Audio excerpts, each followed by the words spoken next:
Hola, buenas a todos. Mi nombre es Molina Sebastián. Soy estudiante de la carrera de bibliotecología del profesor de lengua y literatura Pablo Medaglia.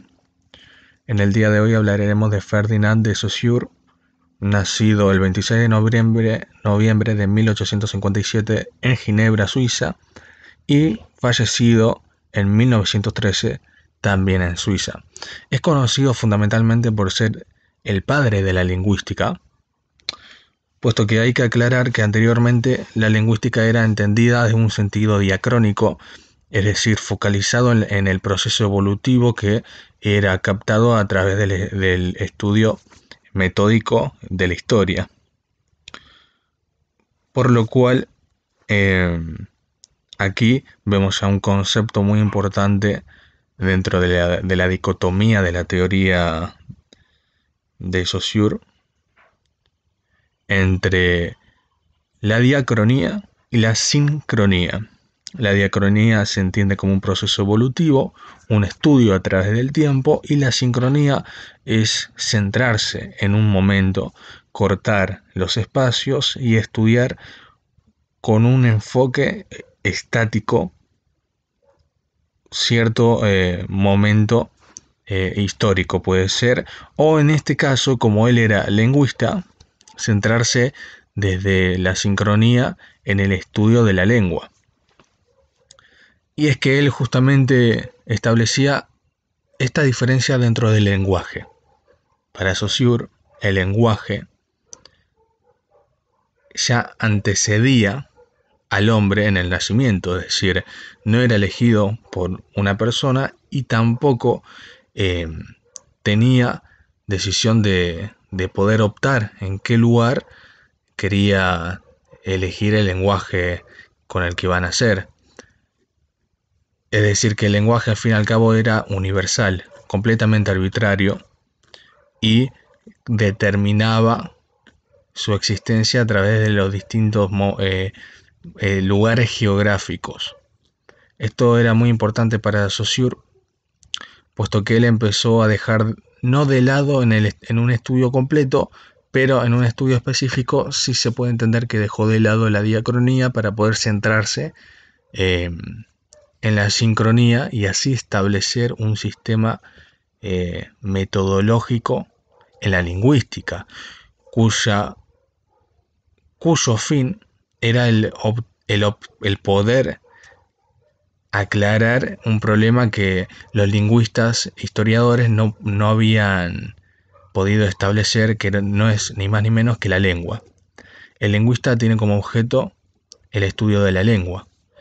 Para esto, autores como por ejemplo Cosseriu indicarán que no es necesario para un lingüista, por ejemplo, conocer a ciencia cierta en lo que se refiere al hablar y entender una lengua, sino que para el lingüista solamente se necesita entender cómo se maneja una lengua. Por ejemplo, Borges estudiaba el inglés, si bien él sabía muy bien el inglés, no necesitaba conocerlo completamente. Otro ejemplo era que él estudiaba alemán y francés y utilizaba los métodos lingüísticos que justamente Saussure establece en el siglo XX.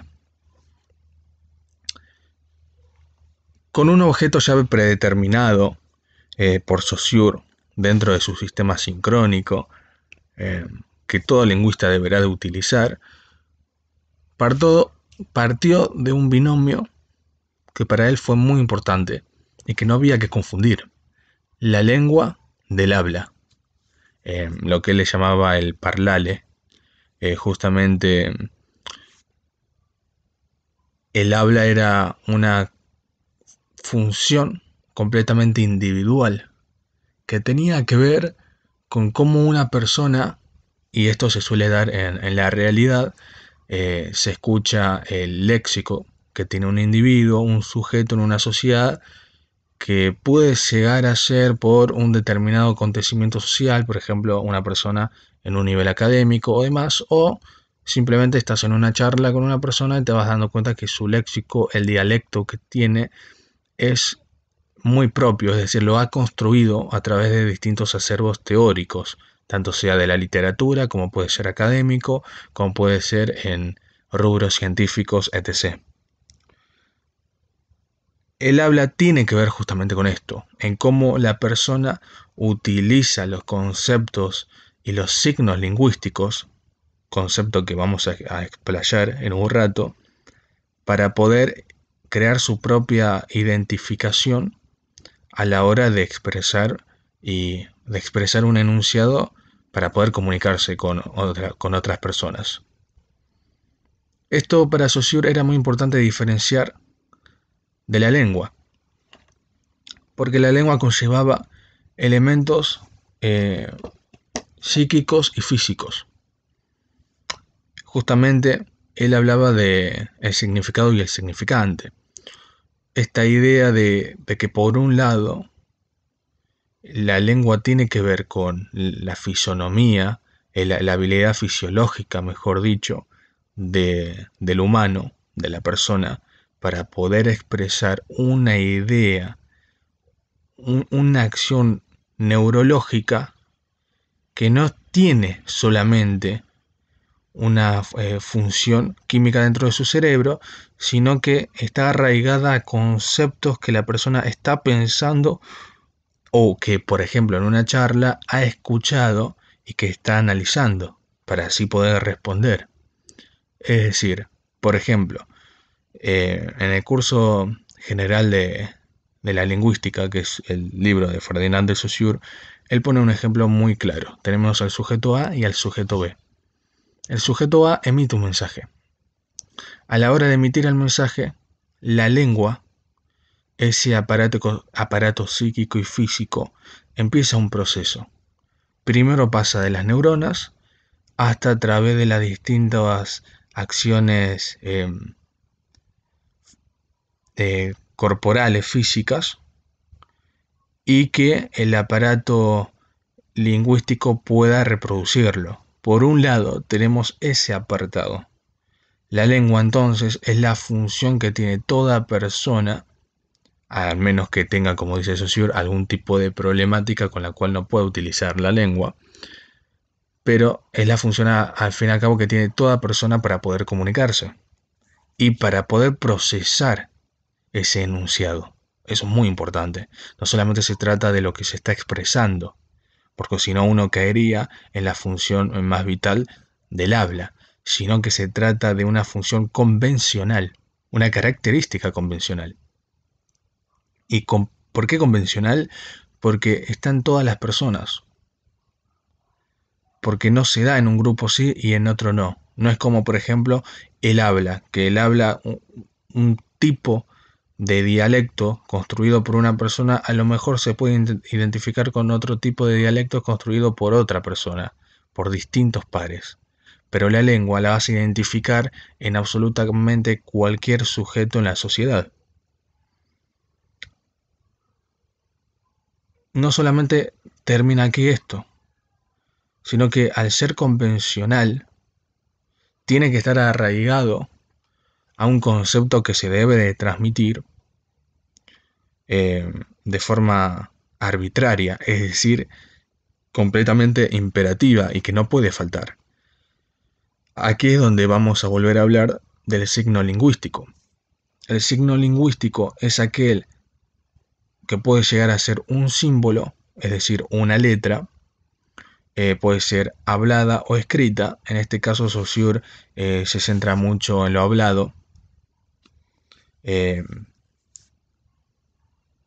porque en lo escrito él va a decir en su libro que hay lenguas, por ejemplo la de inglés, que la lengua inglesa que se ha construido a través del tiempo y su gramática es muy distinto de cómo ellos pronuncian sus palabras, justamente porque se han visto obligados a tener que tener reglas gramaticales. Distinto, por ejemplo, al español, que deriva del latín. Es decir, hay una base y un principio del latín es justamente que su lenguaje se entienda así como también se habla. Pero esos son apartados de los que habla Saussure que van por otros lados. Sin embargo, se puede relacionar completamente. Todo el trabajo de Saussure tiene toda una relación porque él quiere destacar justamente que la lingüística tiene que ser entendida como una ciencia. Por eso él es entendido como el padre de la ciencia, o uno de los fundamentalistas. Volvamos entonces, ya hemos destacado como la lengua y el habla, este binomio, esta dicotomía, y en cierto punto una dialéctica, porque Saussure establece que no puede existir una sin la otra, pero pueden contraponerse completamente. Las personas crecen con una lengua, eso tiene que ver con el lenguaje, crecen con todo un mundo de gestos, de reglas, de capacidades gramaticales cerebrales que tienen que ver con cómo la persona, el niño, va entendiendo el mundo de su propia lengua en una sociedad, y eso se da en absolutamente cualquier parte del mundo, por ejemplo. Y cómo a la vez con el desarrollo cognitivo de esa misma persona puede ir ejerciendo su propia construcción del habla. Entonces, un claro ejemplo, cuando uno va a un congreso y escucha a una persona y dice, uy, qué bien que habla, o se escucha un político y dice, qué bien que habla. Es decir, tiene una función en la cual se ha destacado de forma excelente en la parte oratoria. Para Ferdinand de Saussure esto era muy importante. Luego vamos a ver otros autores que hablan de otro tipo de comunicación gestual, etc. En cambio, Saussure se centra mucho en el habla y la lengua. Como ya hemos dicho entonces, hay un factor muy importante que entender, que es el signo lingüístico. Cuando uno expresa una idea a través de la lengua, tiene una capacidad gramatical en su cerebro, que es lo que lo ayuda a poder reproducir un enunciado. Ni más ni menos que el principio de arbitrariedad viene también arraigado del principio de linealidad. El principio de linealidad es cuando cada signo va de forma no solo coherente, sino con cociente. Es decir, la unión de todos esos signos deriva en un concepto.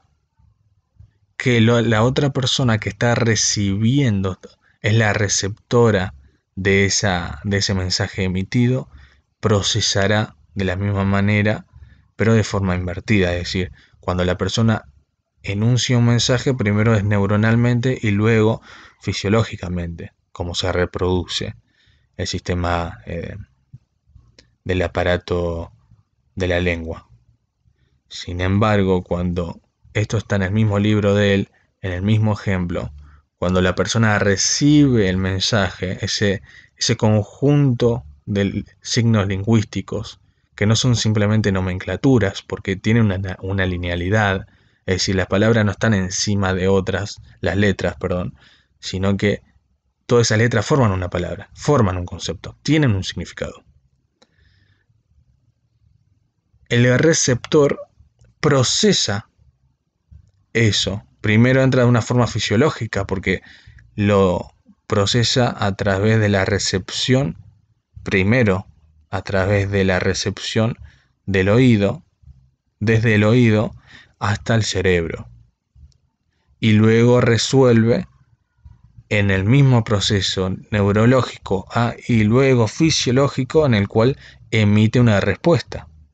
Del sujeto A al sujeto B hay una conversación, y esto se da todo el tiempo. Cuando uno está en la parada esperando que llegue el colectivo y habla con una persona, estás pensando en una idea, tenés una imagen acústica. Tu imagen acústica, al fin y al cabo, es aquella con la cual vos vas a tener la noción mental del concepto que vas a enunciar. Y luego uno se va a ir dando cuenta que esto sucede muchas veces hasta cuando uno tiene que hablar, que se va trabando. ¿Por qué se traba? Porque no preparó el discurso, porque no tiene las ideas claras, porque no sabe muy bien cómo expresarse. Es exactamente lo mismo. Cuando uno está en una parada, te vienen y te preguntan algo, si pasó tal colectivo, tal vez uno no es de la zona y no sabe bien qué contestar. Entonces, no se sabe bien qué contestar porque no ha podido captar la idea de la otra persona. Entiende lo que le dijo la otra persona, pero no entiende el significado. Es decir, su imagen acústica es borrosa. De esto también habla de Saussure, de la claridad, de que para que en una comunicación todo sea fluido, el canal debe de ser claro, sin ningún tipo de ruido. Esto quiere decir, por ejemplo, que una persona, y esto se suele dar cuando uno va, por ejemplo, a Capital Federal y se encuentra en un subte, que suele ser, o caminando en alguna plaza, y viene un turista y le habla a uno, ¿no? Le pregunta a uno. Y uno entiende su español, pero no lo logra llegar a entender bien. El canal que se está utilizando, el diálogo, eh, que debería de respaldar en un canal verbal, oratorio, no es completamente limpio, porque ni la otra persona sabe hablar claramente el idioma, ni uno puede, con toda la tolerancia, intentar entender completamente el enunciado del emisor. Bueno, espero haber sido lo más claro posible. Estos binomios, dicotomías que ha establecido Saussure son muy importantes porque anteriormente la lingüística era completamente vista desde una perspectiva histórica. Eh, Esto no quiere decir que él refute la historia, porque para él la lingüística debe entenderse de un lado sincrónico y diacrónico, puesto que la diacronía ha dado aciertos como por ejemplo eh, el de William Jones al poder investigar las lenguas indoeuropeas, que eso hizo un trabajo completamente diacrónico en la evolución de las lenguas más importantes de Europa. También el trabajo de la lengua, de utilizar el método comparativo para aclarar las diferencias que hay entre la lengua germánica y la protogermánica, la lengua protogermánica de la lengua, por ejemplo, eh, la lengua de latín. Entonces uno va viendo la evolución de cada lengua a través también de la comparación. Es decir, que el aspecto diacrónico es muy importante para Saussure, pero no puede opacar la sincronía, puesto como se aclara autores próximos a él, como Cosseriu, que un lingüista puede estudiar una lengua sin la necesidad de tener que saber hablarla. Es decir, justamente por estas arbitrariedades, universalidades, estos principios eh, conceptuales y tan importantes que ha establecido de un sistema sincrónico Ferdinand de Saussure. Espero haber sido claro y que se haya entendido todo lo que dije.